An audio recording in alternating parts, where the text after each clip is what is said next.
Est-ce qu'un bodygraph en human design ou une carte natale en astrologie permet d'identifier une différence neurologique, notamment un trouble du neurodéveloppement? Eh bien non. En revanche, cela va permettre d'accompagner ce fonctionnement différent, d'autoriser un fonctionnement différent, que l'on ait un trouble du neurodéveloppement, un TND, pas d'ailleurs, que l'on ait une hyper-émotivité, que l'on ait une hyper-angoisse. Ça va permettre de lire, de donner des pistes, de s'autoriser à comprendre. Je vais te montrer sur des bodygraphes concrets, des petites pistes que l'on peut déjà lire, voir, pour mieux comprendre, déjà pour mieux se comprendre, et notamment en l'occurrence, pour mieux comprendre aussi son enfant et l'accompagner.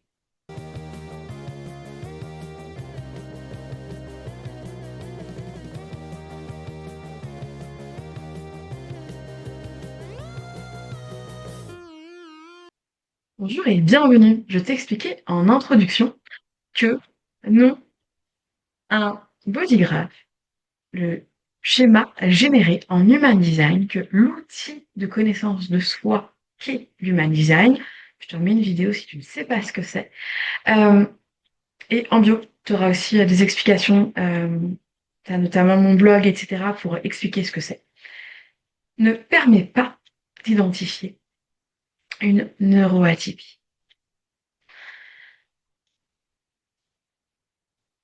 En revanche, ça permet de mieux comprendre que l'on ait une neuroatypie d'ailleurs, pas. Ça permet de mieux se comprendre, ça permet de mieux s'autoriser, ça permet de se légitimiser.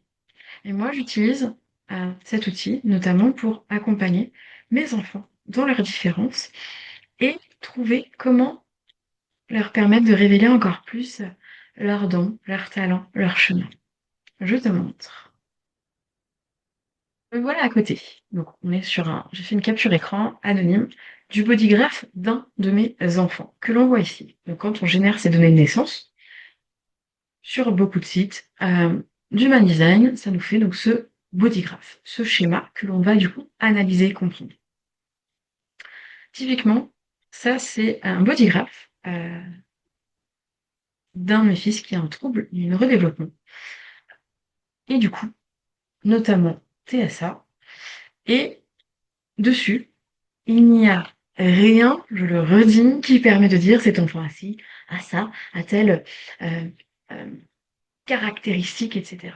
En revanche, médicalement parlant, neurologiquement parlant, de différences de fonctionnement, voilà. En revanche, ça va donner des pistes. Mais souvent, et je trouve que c'est là l'intérêt de cet outil aussi, c'est d'utiliser ce qu'on appelle un synastrie, donc en associant avec d'autres bodygraphes pour comprendre aussi des différences subtiles. Typiquement, c'est un bodygraphe que n'importe quelle personne pourrait avoir, qu'il ait un trouble du neurodéveloppement, donc qu'il soit neuroatypique ou neurotypique. On voit qu'ici, son autorité, elle est splénique. Ça veut dire que déjà, c'est être un enfant que je vais encourager à écouter sa petite voix instantanée, intérieure, quand on lui pose une question, de préférence ouverte, car il n'a pas son sacral défini, et comment je vais du coup lui dire, écoute cette petite voix intérieure. Dans les erreurs que je faisais avant de connaître l'human design, c'était justement de lui dire, dès qu'il me donnait une réponse, de lui dire, t'es sûr, t'es sûr, t'es sûr, peur qu'il soit dans sa phase d'auto-sabotage. Et du coup, bah, je le faisais douter. Et je le faisais douter de sa petite voix intérieure qui est cette autorité splénique, qui est justement ce petit mot, cette petite voix qui chuchote instantanément la réponse et ce qui est bon pour lui, indépendamment bien sûr des attentes des autres. Donc, voilà les choses que j'ai moi apprises et que j'ai arrêté de faire. Il a de plus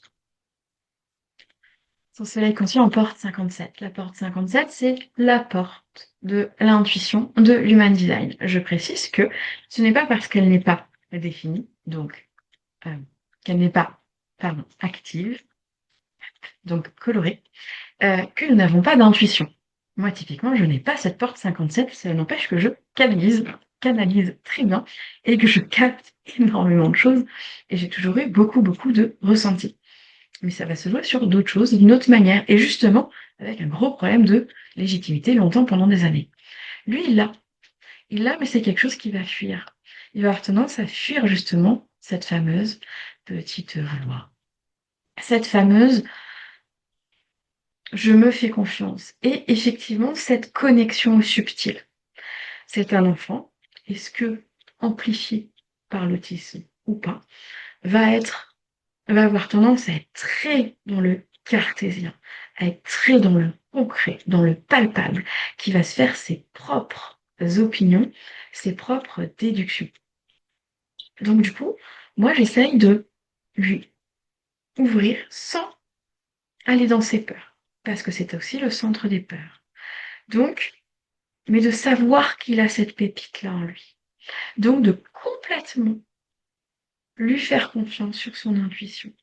Faire confiance qu'à un moment donné, il y a des choses qui vont se révéler à lui, qu'il y a des choses qu'il va sentir, ressentir, et de l'interroger et de l'encourager là-dedans aussi. Qu'est-ce que tu penses de ça? Qu'est-ce que tu ressens de ça? Et de le solliciter. De plus, il est de type projecteur. Le projecteur, j'aime beaucoup. C'est ceux qui nous scannent. Donc du coup, je me sens souvent toute nue, moi, face à un projecteur. Et du coup, c'est aussi ça. Tiens, qu'est-ce que tu en penses? Qu'est-ce que tu vois que ça fonctionne? Qu'est-ce que tu vois que ça ne fonctionne pas? Comment on pourrait optimiser ça? Et je vais jouer complètement avec des données que je lis, du coup, sur son graphe, pour l'encourager à révéler ses propres talents indépendamment de nos attentes. Il a également la racine définie. On pourrait dire qu'il a une très bonne gestion de la pression. Mais quand on a ce centre défini, on peut aussi beaucoup se mettre la pression. Et en l'occurrence, aujourd'hui, il a complètement saturé en termes de pression. Donc, je sais que je peux jouer avec sa racine définie, mais pour l'instant, ça a besoin de redescendre. Il a besoin de se reconnecter à son corps, à sa confiance en lui, euh, à qui il est, pour après pouvoir jouer avec cette pression du timing, euh, du challenge, de l'ambition, etc. Donc là, j'ai laissé redescendre. En revanche, vu que je connais mon body graph, moi, par exemple, j'ai le pendant de son canal. Ça veut dire qu'on va se compléter. Il va avoir tendance à pouvoir, une capacité à démarrer plein de nouvelles choses, mais il peut avoir des difficultés à les terminer. Et moi, j'adore terminer les choses. Donc, je peux justement l'aider, l'accompagner sur terminer. Ok, ça si c'est plus ok, ça si ça ne fonctionne plus, ça si ça tire, on stoppe, on arrête, on termine ce cycle, on termine ce truc-là et on passe à autre chose. On n'est pas obligé de le laisser ouvert. C'est d'aussi l'accompagner à pouvoir aller jusqu'au bout de certains projets, de certaines choses qui sont toujours importantes pour lui, bien sûr. Et ça, c'est ce que ça va me permettre de voir. Autre chose aussi non négligeable, c'est que moi j'ai le canal ici, 12-22, parce que le 22, il faut savoir que moi, c'est mon soleil conscient. Et oui, je suis toujours super contente quand je dis ça. En fait, tous mes fils ont cette porte définie, ont cette porte du coup active dans leur body graph. Et lui, c'est le seul à pas avoir non plus mon canal, 12-22, vu qu'il a la gorge non définie. Donc du coup, de tous mes enfants et de nous tous, c'est le seul à avoir cette gorge non définie. Donc, eh bien, quand il parle, je lui laisse la parole, parce qu'il va moins parler. En revanche, quand il va parler, ça va être percutant, ça va être important.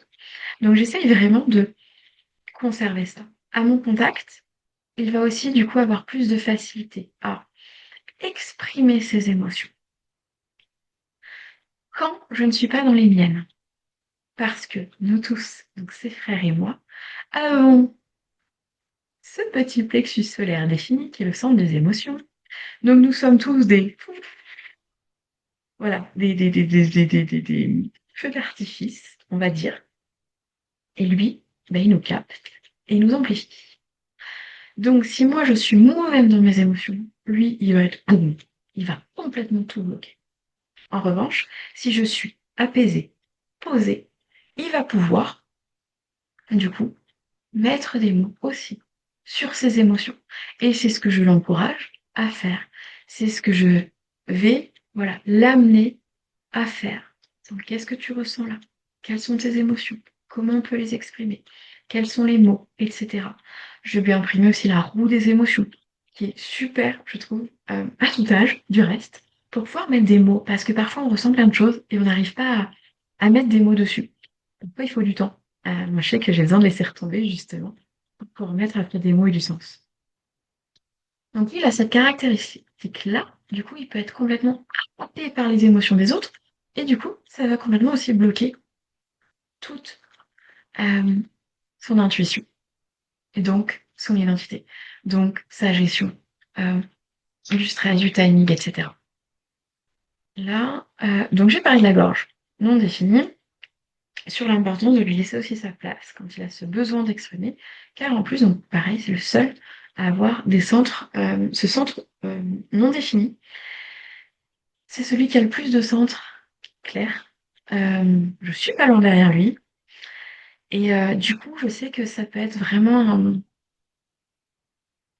on peut se sentir parfois très chahuté par les énergies, par les personnes autour, par les transits, par... Voilà. Donc c'est vraiment aussi apprendre à revenir, à se faire confiance. Il a aussi un charisme naturel, un leadership naturel, et que j'essaye aussi de mettre en avant. De plus, enfin, je dirais, nous on se complète aussi donc sur l'ajna et la gorge, donc on complète notre canal, du coup ça va lui permettre et me permettre de, euh, tout comme je viens d'y penser, tête et ajna, ce qui va permettre en fait d'avoir des certitudes ensemble et de pouvoir les exprimer au contact l'un de l'autre. Sachant qu'après, chacun, bien sûr, doit reprendre ses propres énergies. Et je dirais un petit point aussi, par exemple, de piste sur le profil, il y a une ligne 4 en profil conscient. Les lignes 4, on va les définir comme des réseauteurs. En tout cas, dans les premières initiations que j'ai faites à l'human design, c'est ce que je voyais partout. Et quand j'ai vu que mon fils avait une ligne 4, j'ai fait euh, comment dire, voilà. Et donc, du coup, je suis allée chercher plus loin. C'est pas une ligne de j'ai plein d'amis et j'ai tous les amis du monde et je suis la star du lycée. C'est pas que ça peut aussi, mais c'est pas que ça. C'est aussi, j'ai un cercle, mais je choisis ce cercle. Un côté, ça me fait penser voilà, à l'archétype très du cancer. Euh, je choisis mon cercle d'amis. Tout le monde ne rentre pas dans mon cercle. Mon cercle est précieux, mon cercle est intime. En plus, il a un environnement grotte, donc à ce côté, on va se sentir cajolé, bien, protégé. Il a besoin de se sentir protégé et intimiste. Et à la fois, c'est s'autoriser, c'est des personnes qui peuvent voir une personne, un ami tous les 10 ans, et pour lui, c'est toujours la même intensité d'amitié, en fait. Et d'accepter aussi que, bah, si ça ne vibre plus, s'il n'y a plus non plus cette réciprocité, cette entraide, ces valeurs communes, bah, on peut changer de groupe aussi. Mais généralement, avec une ligne 4, on va avoir tendance à préparer le nouveau groupe avant de quitter l'ancien, parce qu'il y a vraiment cette importance du groupe. Lui, notamment avec son TSA, n'est pas très groupe. Hein. Donc, je l'encourage, voilà, et je le vois, il a des amis très précis, de longue date, précieux. Idéalement, il aimerait que ça dure le plus longtemps possible. C'est d'accepter que l'autre n'a pas forcément vocation à ce que ça dure autant dans la durée que lui. Que on peut se créer aussi de nouveaux groupes, choisis, sélectionnés. C'est aussi lui apprendre, c'est que il n'est pas obligé d'avoir 50 amis ou 50 personnes autour de lui. Euh, que socialement, ce n'est pas un problème. C'est de revenir à tu sauras. Tu sauras ceux que tu peux faire rentrer dans ton cercle et ceux qui ne t'intéressent pas, finalement. et de légitimiser aussi cette confiance-là. Et moi, c'est ce que je travaille beaucoup aussi avec lui. Et enfin, sa deuxième ligne de profil, c'est la ligne 6. Euh, la ligne 6, je la connais parce que moi, c'est ma ligne de profil en conscient. À la fin, à l'issue, c'est pouvoir transmettre, c'est pouvoir guider à l'autre. Mais pas dans le tu dois faire ci, tu dois faire ça. Dans le regarde ce que j'ai fait, regarde comment je le fais, je me nourris et je vais pouvoir transmettre plusieurs chemins, plusieurs voies, plusieurs possibilités. Et je lui apprends du coup à revenir aussi dans ce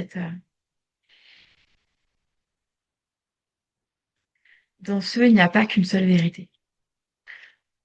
La tienne est importante et la tienne doit être valorisée et ses compétences doivent être valorisées, très projecteur, pour qu'il soit dans le succès, donc reconnu pour ses talents à lui, pour qui il est.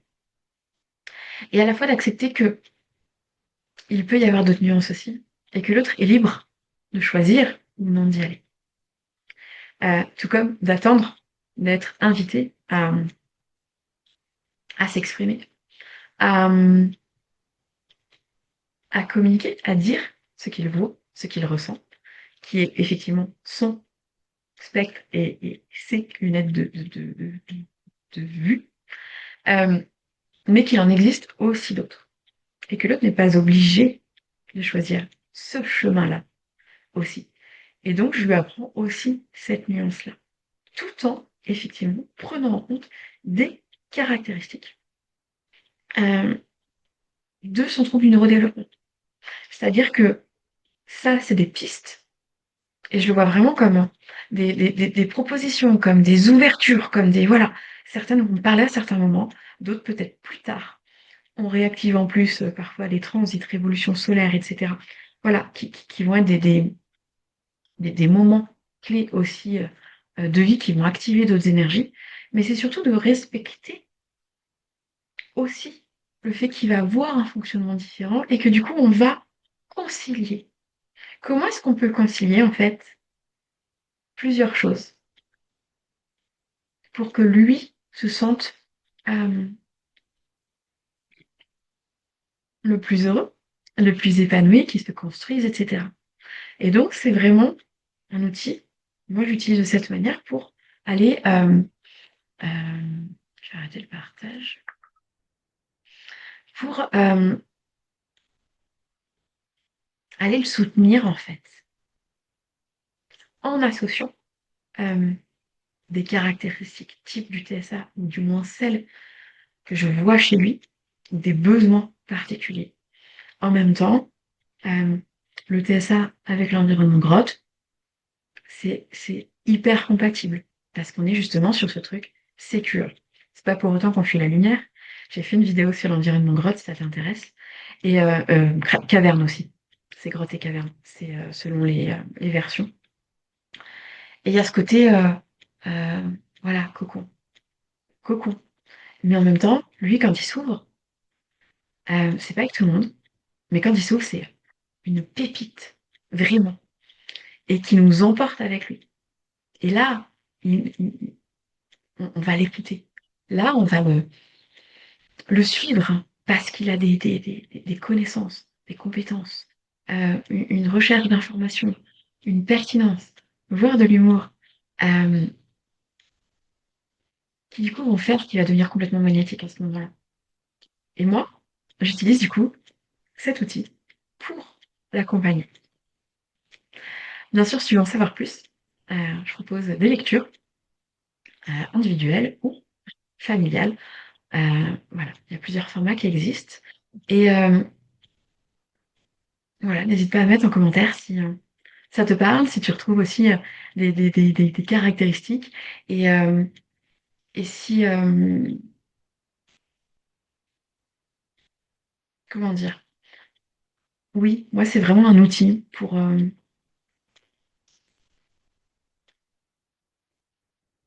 l'aider aussi dans ses différences. En tout cas, moi j'utilise vraiment comme ça. je vais arrêter parce que je ne sais pas depuis combien de temps je parle et ça va commencer à faire très, très, très, très long. Je ferai une autre vidéo aussi pour, pour son frère. Voilà, donc si ça t'intéresse, voilà, ou tu ou des questions ou des thèmes que tu aimerais bien que j'aborde, tu peux aussi, aller sur le groupe Telegram qui est, canal privé qui est offert, où on peut du coup, interagir, poser des questions, rebondir et qui peuvent être donner lieu du coup à d'autres, vidéos. Et je te dis à bientôt!